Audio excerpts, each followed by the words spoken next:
Hello everyone and welcome to my channel. My name is Kalica and... Oh, I'm sorry. How rude of me. This is Boko, our new feathered member of the family. He is 9 months old and he loves to be a part of things.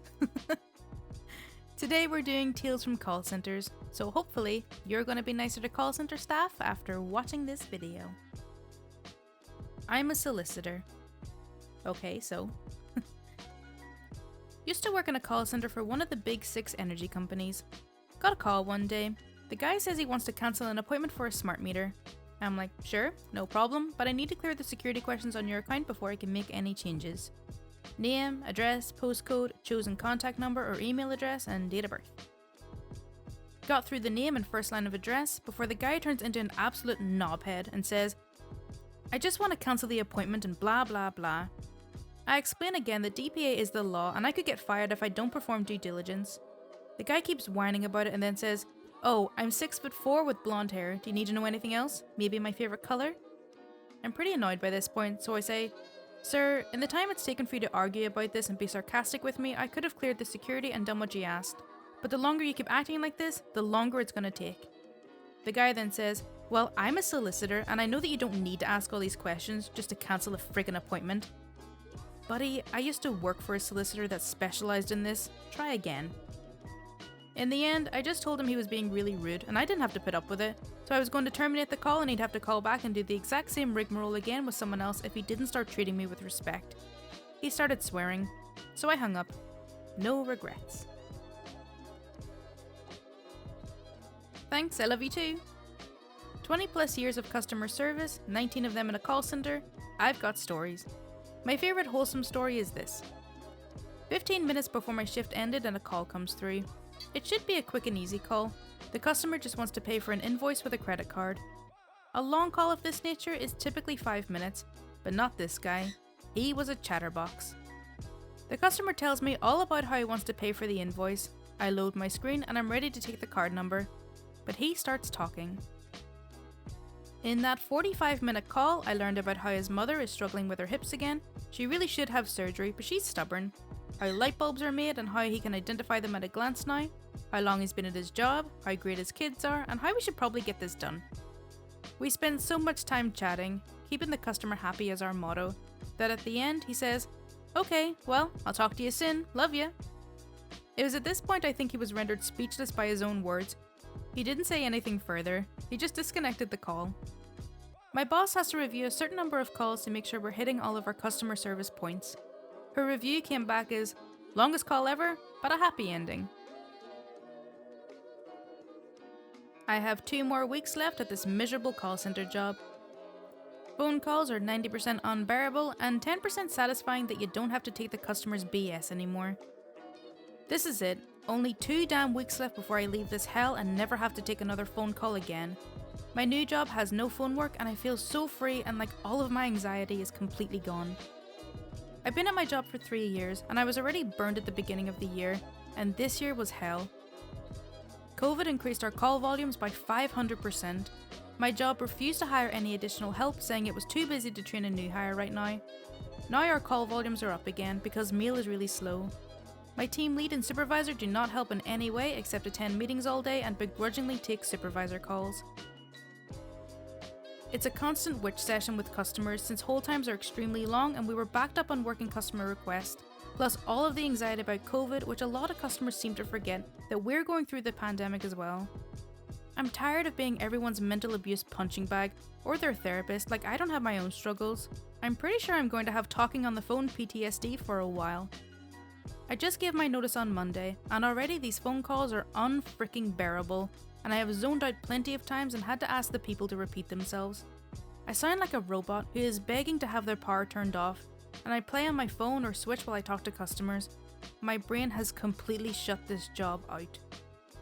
But today, I got to have a little fun with an irate caller since I don't give a crap anymore. Here's the conversation paraphrased. I'm sorry, but you're not authorized to speak on your father's account unless he comes to the phone and gives me permission, or you have power of attorney. As soon as I say this, her voice immediately raises and she goes into fight mode. My father is not with me, he's in a nursing home and I haven't got power of attorney yet because of COVID. My husband was able to get power of attorney for his mum virtually. I've called in before and was always able to get information. Do I need to call my lawyer? This is not true. Every time we access someone's account, our system timestamps it. The only timestamp we have is accompanied by notes that another representative refused to talk to you. Are you calling me a liar? I want to speak with your supervisor. My supervisor is in meetings all day, and we have no obligation to speak to you since this is not your account. He will not miss a meeting so we can get yelled at by you. You need to get your supervisor on the phone right now or I will get my lawyer involved. We both know you're not going to call a lawyer, and threatening to call one and becoming irate the moment you're refused information on someone else's account is red flags for fraud. You're just trying to intimidate me to get information you're not privy to, and it's not going to work.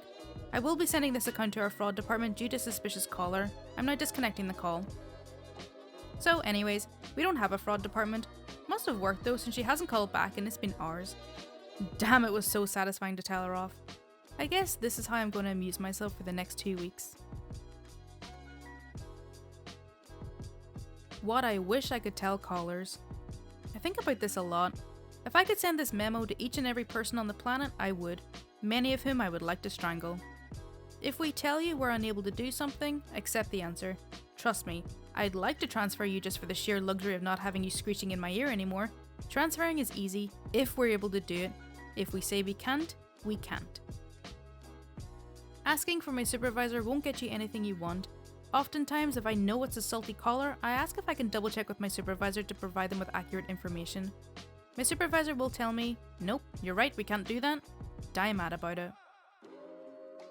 We don't have operator numbers or give last names. Don't ask me about it. If one more person asks me thrice in a row if I'm a robot, I'm absolutely going to smash something. If you're really nice, we'll probably go out of our way to help you. I'll keep checking on the status of your call when I'm not busy doing something else. Just because I remember how nice someone was, and I want to make sure they get taken care of. It's not in my job description. I'm not going to get in trouble for you. Doesn't matter how many times you try to rush me, I'm going to verify every piece of information you give me. I'll go slower if you bring an absolute ass too. Don't get mad if we have to check for information. I'm not going to remember every minute detail of every client. Don't get huffy with me just because you don't feel like paying extra for an after-hours service and I don't recall the exact office hour rates. It takes me 2 seconds to check, and if I can't find that information, I'll request it for you. It's not that hard to understand. I'm not going to sit and listen to your life story. There are people who know they can't use our services and are pissed off that they can't, and they want me to sit down, shut up and listen to how horrible of a human being I am and how life has been so hard for them. Sorry bro, I'm not paid to do that and my client isn't going to pay for that call time. Click. If you're a huge knob, you are going to be the story that we tell our coworkers and friends and post about on Reddit. Don't be a pervert. If you prank call for the purpose of making me uncomfortable, you're absolute trash. Prank calls are never funny. Comedian will never be your career if this is what you think is funny. Calls really don't take that long if you'd let me do my job. Shut up and let me ask for what I need, and if you don't like the information I need to gather, may I have your first and last name please, ma'am? May I have your first and last name? I'm not giving you that. Then don't call. We can't help you. Feel free to add to this list. I'm just ranting. Let's end on a positive one. Ending 2020 the way I needed by getting off the phones. I started this week anxious about everything. I had a mass found in my throat that my doctor believed was cancer. My sales were plummeting. I was being yelled at on the phones every day and taking back-to-back calls for 5 different departments. I was told all of our pay was being cut next year, our schedules being changed to mid-shifts that took up my whole day, and my only support system, my fiancé, has been working across the country for us to make ends meet, as there aren't any options here since the pandemic. Without him, I'm juggling taking care of our home, our dogs, and our families. It's been a week, but today, I was accepted for a position in the chat department where I won't be taking any calls or being asked to sell anything. My CT came back clear and beautiful. My mass is just a very enlarged, weirdly positioned tonsil, but not cancer. My pay is getting increased with my new position and I'm getting to pick a schedule. My fiancé is approved to come home on Tuesday. It's been a week. It's been a year. It's been a hell of a time on the phones, and although I'm not getting out of customer service, I'm getting some peace back, and I have so much to be grateful for.